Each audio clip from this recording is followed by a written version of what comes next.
పడితే ఆ తగవుకు ఫలమేమి? కలలే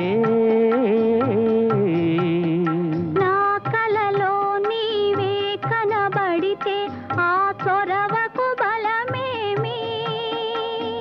మరులే మరులు మనసులో స్థిరపడితే ఆపై జరిగేదేమి? మనువు